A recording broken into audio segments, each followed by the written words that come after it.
tangan ya di sana. Iya. Ada tapi tadi pas tahlilan. Oh pagi. Enggak ya pas tahlilan. Enggak ada ya.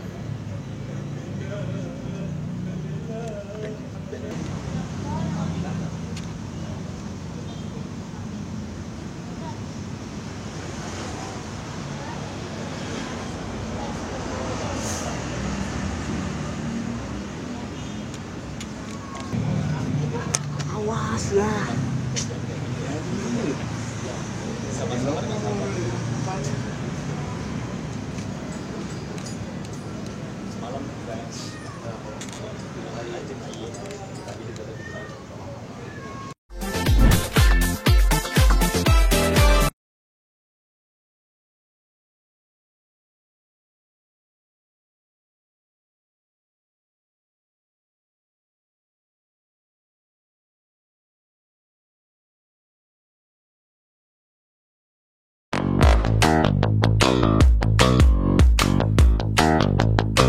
Tapi bagaimana cara menafkahinya, berapa, itu tentu ya tidak bisa disamaratakan dari setiap manusia, dari setiap ayah.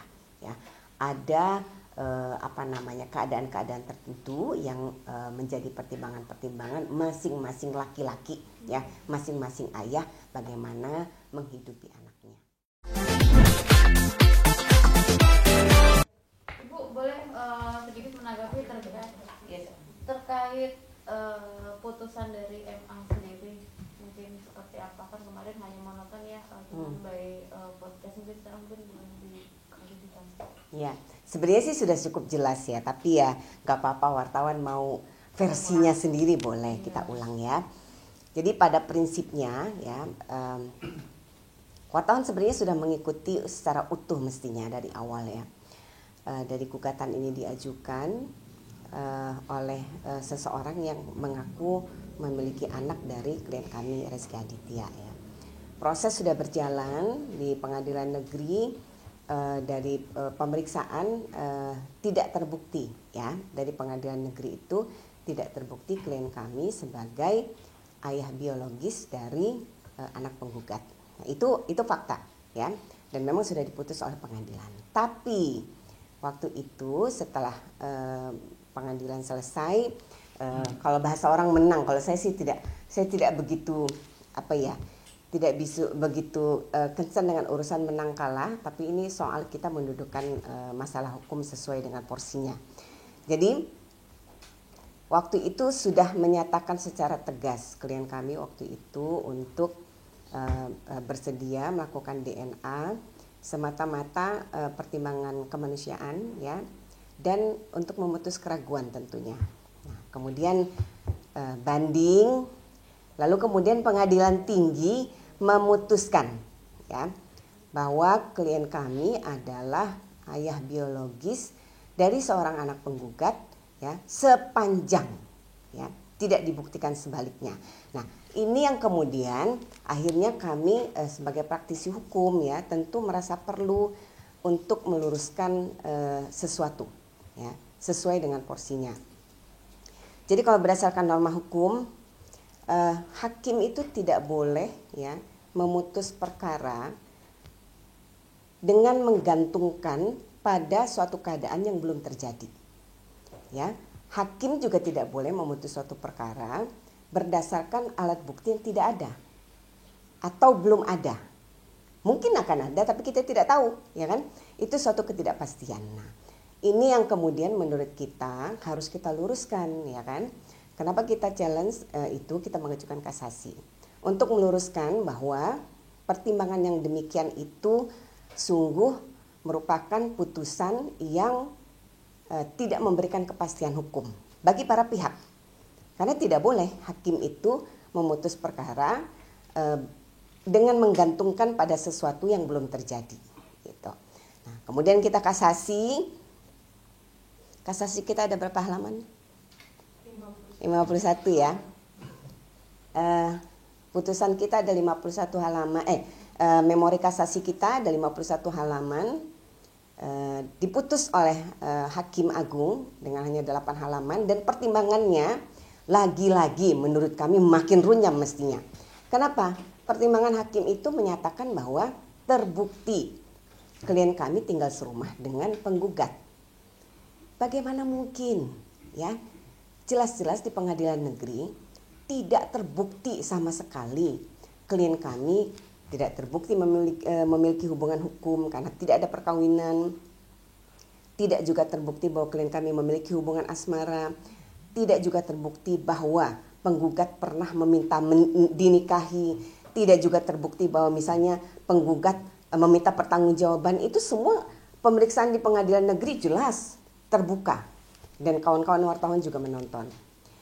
Pembuktian itu begitu terang benderang dan memang akhirnya karena tidak terbukti maka kemudian pengadilan negeri hakimnya memutuskan tidak terbukti klien kami merupakan ayah biologis.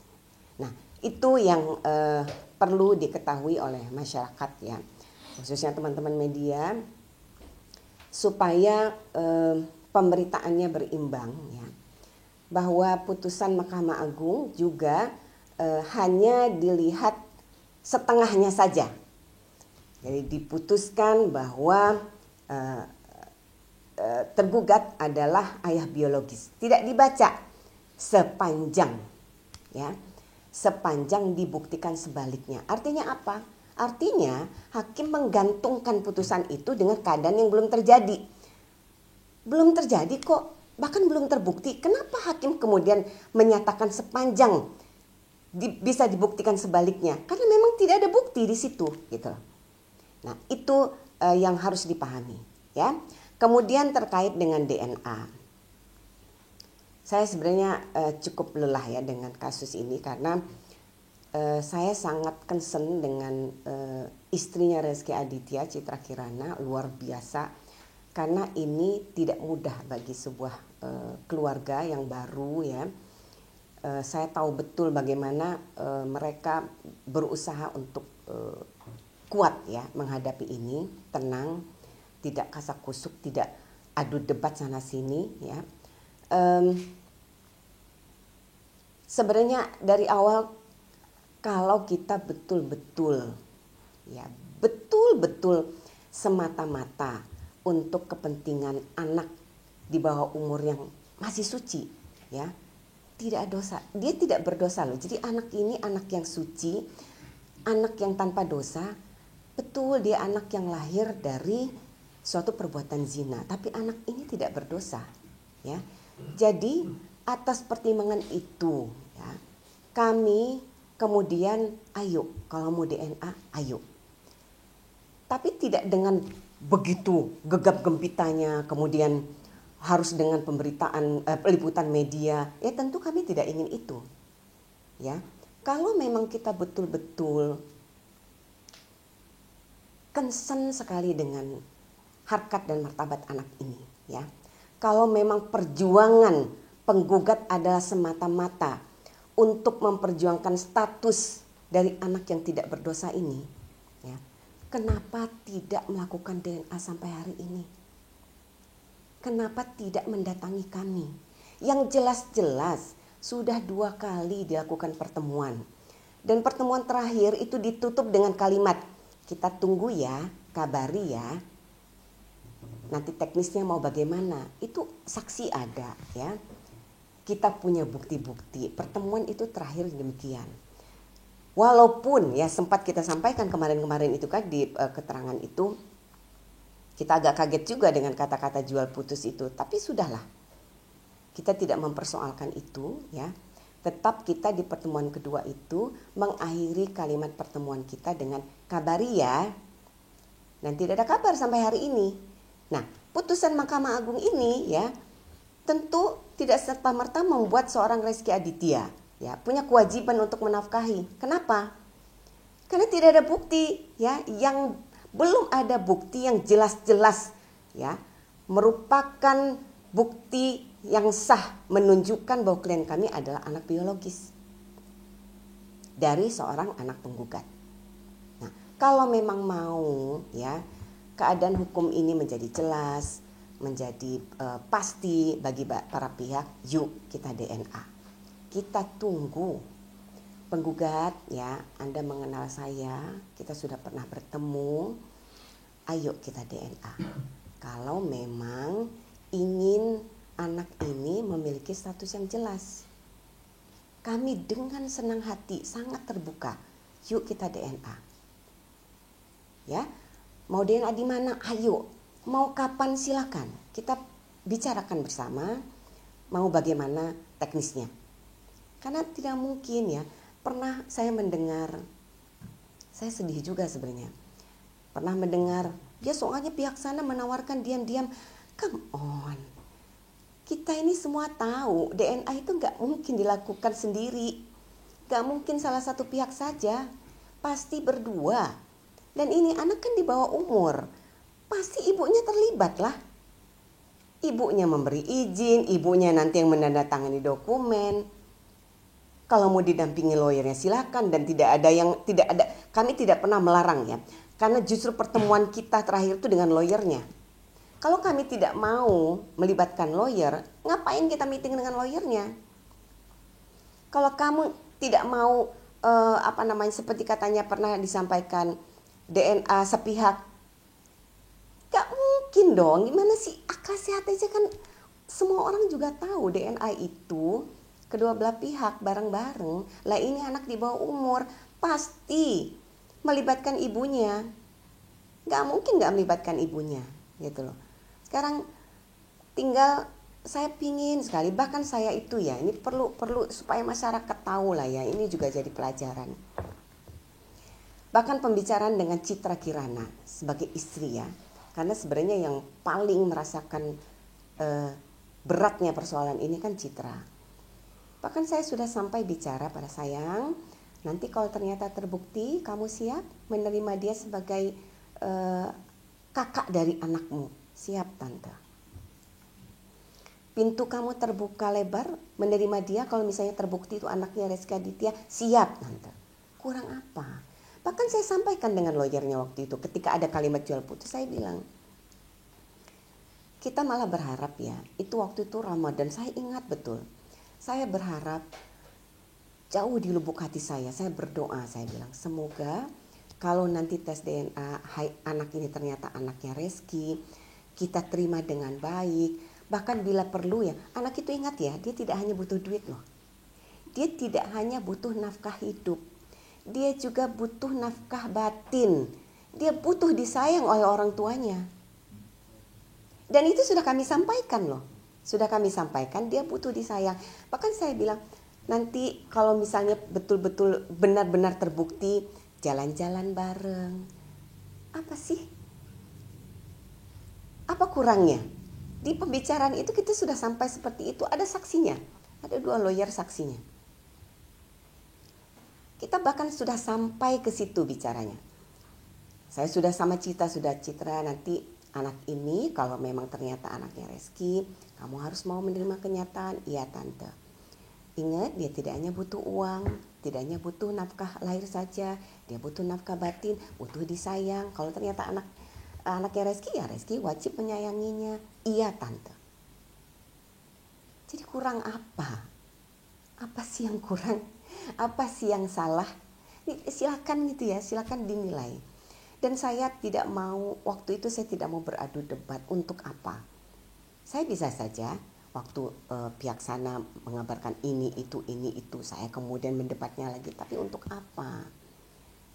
Menambah kisruh suasana, tidak memberikan solusi yang terbaik.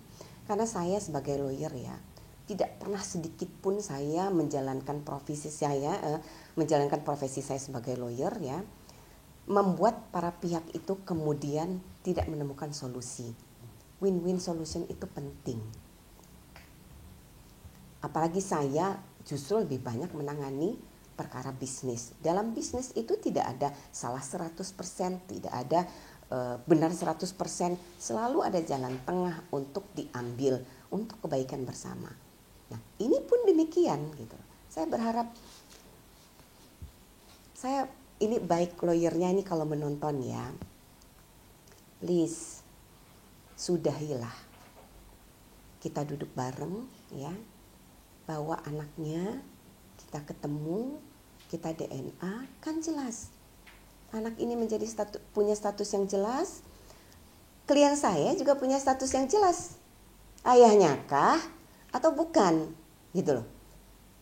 Karena putusan MA ini tidak memberikan efek apa-apa. Karena dia menggantungkan pada keadaan yang belum terjadi. Nah, sekarang kalau mau jelas ada kepastian hukum, yuk kita DNA. Mau di mana silakanlah. Biaya ya tidak perlu ragu, nanti akan kami biayai. Kurang apa sih? Jadi untuk debat kusir segala macam sih buat apalah. Banyak kalau mau fair ya, wartawan juga sebenarnya tahu betul fakta-fakta yang terungkap di persidangan. Ada beberapa wartawan yang rajin ya memantau jalannya persidangan. Tahu betul kok. Fakta-fakta yang terungkap di persidangan tuh tahu betul, dan saya tidak perlu mengungkap itu di sini. Jadi baik penggugat maupun lawyernya sebenarnya tahu betul kok peristiwa ini. Tinggal satu aja, ya. Kalau mau kepastian hukum, ayo. Dan nggak mungkin klien kami atau saya mau kejar-kejar orang, ya kan? Nggak mungkin lah. Kedua belah pihak harus datang bersama, gitu ya. Ini saya bicara dengan, saya kenal lawyernya Pak Ferry. Ayo dong, kalau seperti yang Anda sampaikan dengan saya di pertemuan terakhir, yuk kita menjadi penengah kedua belah pihak. Kita bantu mereka bisa DNA cepat supaya ada kepastian hukum. Kalau memang kepentingannya adalah semata-mata untuk kepastian hukum bagi anak ini, gitu loh. Sudahilah komen sana, komen sini, gitu. Yang akhirnya malah menambah menambah kisruh, pendapat masyarakat menjadi berkembang sini sana sini. Anak ini juga menjadi terekspos luar biasa. Padahal dia tidak berdosa, dia tidak mengerti apa-apa kok. Ini anak suci. Oh, ada kesalahan ya, orang dewasa misalnya melakukan kesalahan, akibatnya lahirlah anak ini. Kan dia tidak harus menanggung dong. Gitu loh. Ibu, Jadi mungkin ada upaya hukum lain mungkin untuk mengajukan PK setelah ya, PK itu kan hanya bisa dilakukan kalau ada novum. Ya. Kalau nanti misalnya ada bukti ya menyatakan hasil DNA ternyata bukan anak Rezky Aditya, ya tentu kita harus memperjuangkan kepentingan hukum bagi klien kami. Tapi kita tidak mikir ke sana dulu lah. Kita jadi gini, dalam menangani masalah ini sebenarnya fokus kita adalah anak ini kan, ya kan? Anak ini, kalian semua ini perempuan-perempuan, bapak-bapak, ayah, ibu. Kalau kalian mengalami masalah ini, kepentingannya kan untuk anak ini dong. Ya kan? Ayo, kalau kita mau DNA, silahkan. Bu, kan tadi kan Ibu bilang pihak sana sudah ditawarkan, tapi tidak ada jawaban. Apakah di balik Bu, ibaratnya pihak sini jemput bola gitu mungkin Bu, untuk memastikan juga kan seperti Mas Rezky juga harus punya kepastian juga gitu kan. Ada rencana untuk jemput bola aja Bu, atau gimana? Kalau daripada sama-sama menunggu gitu loh.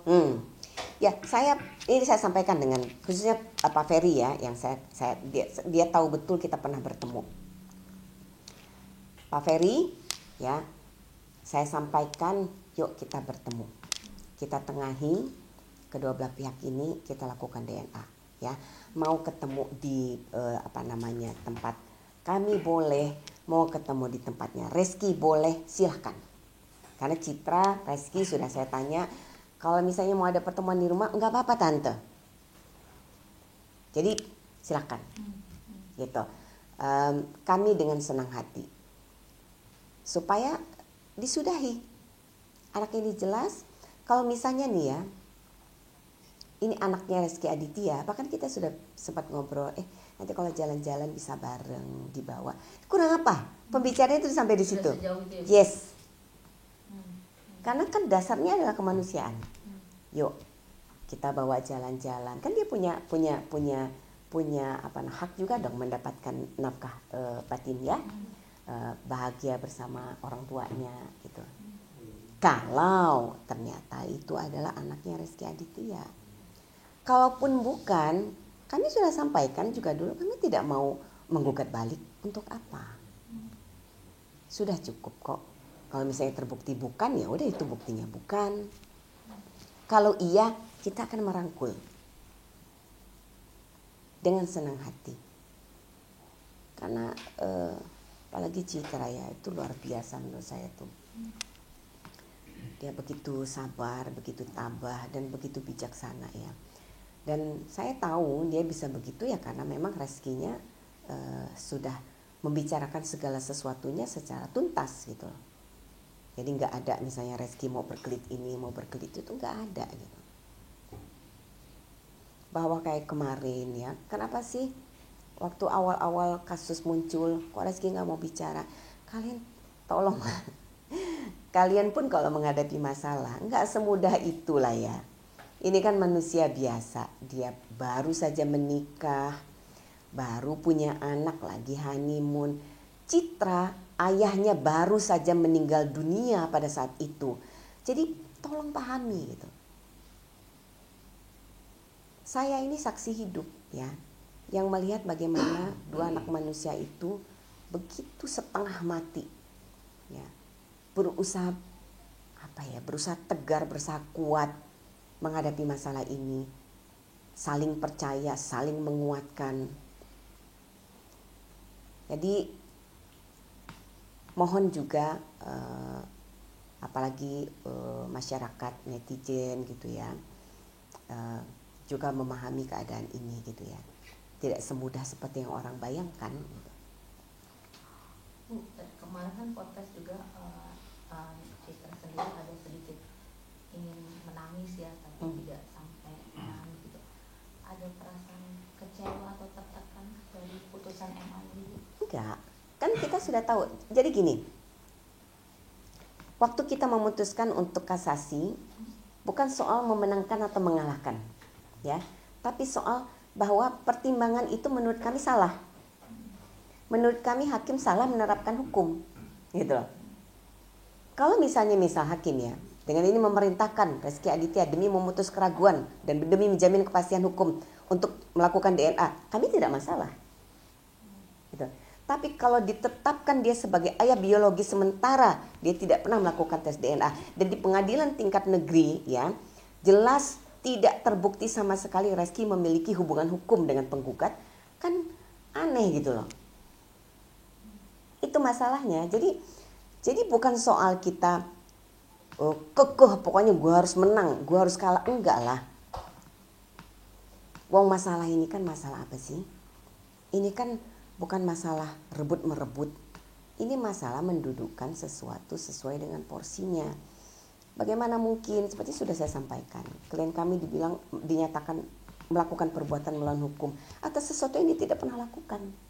Perbuatan mana yang dia lakukan yang dianggap melanggar hukum, melawan hukum? Kan gak ada. Kecuali nih ya, Rezky itu misalnya nikah siri misalnya, ya kan? Lalu kemudian istrinya hamil, dia tidak mau mengakui. Nah itu melakukan perbuatan melawan hukum, ya. Atau dia kawin misalnya, tapi dia main tinggalkan aja istrinya, gitu kan? Sehingga kemudian anaknya terlantar, itu melakukan perbuatan melawan hukum. Atau ya, misalnya mereka pacaran nih, misalnya pacaran, cinta-cintaan, lalu hamil, lalu si perempuan minta pertanggungjawaban pada si laki-lakinya nggak mau tanggung jawab, itu bisa sepanjang dia bisa buktikan ya. Tapi ini penggugat adalah perempuan yang masih berstatus sebagai suami. Ini saya sampaikan adalah fakta ya, dan ini terbukti di persidangan. Dia adalah istri dari seorang suami ya. Lalu kemudian dia hamil. Waktu dia hamil dia tidak minta pertanggungjawaban ya. Dia juga tidak minta dikawini. Bagaimana minta dikawini juga karena dia sedang kawin. Kemudian setelah anaknya 8 tahun ya, baru kemudian menggugat klien kami. Terus tiba-tiba klien kami dinyatakan melakukan perbuatan melawan hukum. Dari mana gitu logika hukumnya? Kecuali dia menikah secara siri misalnya, tapi karena tidak ada bukti-bukti pernikahannya, ulamanya si penghulunya nggak ada misalnya, nggak mau memberi kesaksian, fotonya nggak ada, ya. Tapi dia bisa buktikan dengan yang lain, misalnya saksi bahwa mereka jadi saksi perkawinan, dia gugat lah. Nah, ya kan, dia minta dinikahi, dia minta diakui anaknya, si laki nggak mau mengakui. Nah, itu kan namanya perbuatan melawan hukum, ya kan? Tapi kalau ini perbuatan melawan hukum dari mana? Gitu. Kalau kemudian dimintai pertanggungjawaban berapa 17 miliar ya, kan apa ya? Jadi kemarin nangisnya Citra itu tertekan, terlalu dipojokkan atau gimana? Capek. Citra itu lebih pada capek, lelah ya. Lelah Bukan karena menghadapi pemberitaan, ya kan? Lelah menghadapi hiruk pikuk ini yang nggak kelar-kelar gitu. Kalau mereka berdua kan mereka intens ya bertemu saya, dan saya juga banyak memberikan wejangan untuk mereka. Mereka pasangan yang sangat muda, apalagi Citra masih sangat muda. Mereka sih sudah sangat legowo lah. Tapi ya kalau ini muncul lagi kan dia pasti sedih lagi, tertekan lagi, lelah gitu. Kalau kalian tanya Citra bagaimana sih dengan Reski, mereka baik-baik aja. Alhamdulillah ya. Alhamdulillah baik Reski maupun Citra, mereka semua mereka semua tuh saling menguatkan, ada trust lah di antara mereka karena mereka saling jujur apa adanya. Ya sudah. Bu, kalau menurut Ibu sendiri ini putusan dari MA sendiri apakah harus dipatuhi atau tidak ya? Putusan MA itu bersyarat. Dia menggantungkan pada satu keadaan yang belum terjadi. Loh, kalau keadaan itu belum terjadi, apa yang mau dilakukan? jadi Gitu. tidak perlu dipatuhi ya Bu? Sampai Bukan tidak perlu dipatuhi, harus dibuktikan dengan tes DNA bahwa memang klien kami adalah ayah biologis, baru kita punya kewajiban. Jadi kewajiban hukum itu ya menempel pada seorang laki-laki apabila dia adalah ya terhadap anak ya, apabila laki-laki itu adalah satu ayah kandung sah dari anak itu, maka ada kewajiban hukum di dalamnya. Kemudian apabila dibuktikan dengan teknologi atau DNA, dia adalah ayah kandung kalau dia tidak terikat dalam perkawinan. Saat itulah kemudian muncul yang namanya kewajiban. Tapi kalau selama itu belum dilakukan, ya kewajiban apa yang mau dipenuhi gitu. Ya, Bu, ada katanya dari Biasana sendiri mau membuka yang SP3 yang penelantaran anak itu sendiri, mungkin seperti apa komennya? Penelantaran yang mana? Kan sempat Sampai hari ini ya. di Ya, betul. Mau dibuka lagi. Nggak apa-apa, nggak ada masalah. Karena klien kami tidak menelantarkan siapa-siapa.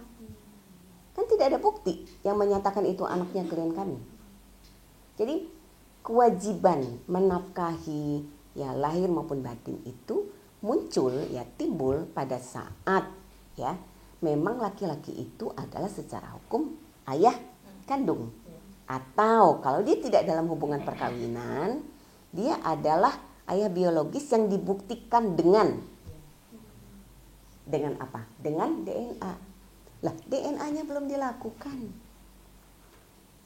Dan Reski tidak pernah menolak untuk DNA. Itu yang perlu digarisbawahi. Gitu. Jadi kalau kita mau debat kusir nggak selesai-selesai ya. Mau ngomong, jadi gimana nih? MA mau dipatuhi atau tidak segala macam. Bukan itu masalahnya. Masalahnya ini anak mau kita clearkan apa enggak statusnya. Gitu loh. Kalau kita mau clearkan statusnya, yuk kita DNA. Bu, semenjak putusan MA sendiri, kedua belah pihak khususnya Ibu sebagai lawyer dan pihak lawyer sudah ada komunikasi? Belum karena kita, jadi gini, kami itu sesungguhnya kan belum menerima secara resmi relas putusannya, ya.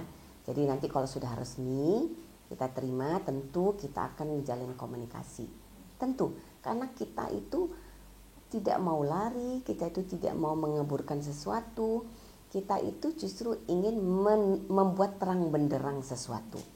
Ya. Kalau nanti resmi kita sudah terima, kita akan hubungi ya Pak Ferry. Tapi sebelum kita hubungi ya, kalau Pak Ferry nonton ya, ayo datang ya, kita bicara bareng-bareng bagaimana nih kita sebagai penengah kedua belah pihak gitu. Berarti sampai saat ini belum terima ya Bu ya? Belum. Jadi menunggu rilis itu. Belum, kita kan baru lihat dari website gitu. Biasanya berapa lama Bu keluarnya putusan itu dari MA sendiri ke pihak tergugat? Paling sebentar lagi sih. 14 hari atau Mungkin seminggu lagi ya, minggu lagi sudah keluar. Ada pertemuan pasti. Ya, tapi sudah ada janji kan dengan itu ya. Tapi Bu, setelah itu apakah nanti dari pihak Ibu akan menghubungi atau menunggu gitu yang tadi Mbaknya bilang? atau Pasti jemput kami bola akan aja, hubungi. Bu? Enggak dong. Biar kelar. Jadi kalau kami sudah ya biar kelar cepet ya. Iya, Bu. Jadi kalau sudah ada putusan yang nanti kita terima, nanti kita akan hubungin pengacaranya. Tentu kita akan membicarakan mengenai bagaimana teknisnya, waktunya, kapan, ya kan, kemudian di mana. Nanti kita akan bicarakan. Nanti kita akan kabari lah. Mungkin ini sudah menjadi konsumsi publik ya. Apakah nanti hasil tes DNA itu akan juga diumumkan? Pasti dong. Untuk kedua belah Pastilah. pihak juga. Apa yang harus diumpet-umpetin? Tidak ada yang harus ditutup-tutupi. Ya, pasti hasil tes ini akan disampaikan. Apapun itu. Identik atau tidak identik pasti akan kami sampaikan. Kan kami sudah sampaikan waktu itu. Kami akan sampaikan secara terbuka hasil tes DNA-nya apakah identik atau tidak identik. Kalau identik sudah tahu konsekuensinya apa, kalau tidak identik sudah tahu juga konsekuensinya apa. Tapi kami harus tekankan bahwa kami tidak akan melakukan tindakan hukum ya, kalaupun klien kami dinyatakan tidak identik gitu.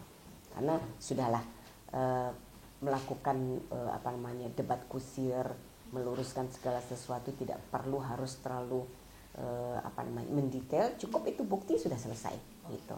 Bu, apakah dari PRSI akan mengabulkan permintaan nafkah yang sebesar itu jika nanti memang itu sudah identik? Jikalau Oke. Soal nafkah ya, soal nafkah memang seorang ayah ya kandung pasti ya secara kemanusiaan maupun secara kewajiban pasti akan menafkahi anaknya ya. Tapi bagaimana cara menafkahinya, berapa, itu tentu ya tidak bisa disamaratakan dari setiap manusia, dari setiap ayah ya. Ada keadaan-keadaan tertentu yang menjadi pertimbangan-pertimbangan masing-masing laki-laki ya, masing-masing ayah bagaimana menghidupi anaknya. Jadi hanya itu yang saya bisa sampaikan ya. Saya tidak bisa mengomentari berapa nilainya segala macam. Tentu setiap laki-laki yang terbukti dia adalah ayah kandung pasti akan menafkahi anaknya ya. Tapi jumlahnya, bagaimananya ya, ya Anda semua kan laki-laki ya. Tidak ada keseragaman di antara kalian bagaimana menafkahi anak.